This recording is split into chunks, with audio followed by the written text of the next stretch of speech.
Jalan Lingkar Batu Kuning, Kecamatan Batu Raja Barat, Oku, masih mengalami kerusakan. Dengan kondisi tersebut, PLH Bupati Oku turun langsung ke lapangan untuk meninjau kondisi kerusakan jalan penghubung Batu Raja menuju Prabu Mulih. Jalan Lingkar Kabupaten ini sendiri menjadi wewenang pemerintah Provinsi Sumatera Selatan. Dan kini Pemkab Oku sudah menyampaikan kondisi kerusakan jalan kepada pihak Pemprov Sumsel dengan harapan dapat diprogramkan dan segera dilakukan perbaikan.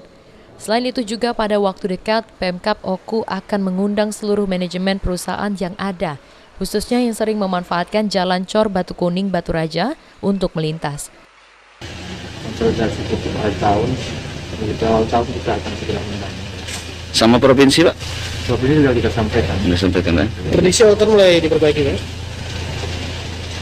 Diprogramkan. Kan kalau perbaikan itu kan belum diprogramkan. Nah, perbaikan itu juga perlu anggaran. Bisa kita donasi karena itu masih kita sebagai jalan provinsi. Dengan adanya pemanggilan, diharapkan perusahaan ikut andil membantu perbaikan jalan Cor Batu Kuning sehingga bisa lebih baik, aman, dan aman untuk dilintasi pengendara. Ari Pranika, PAL TV.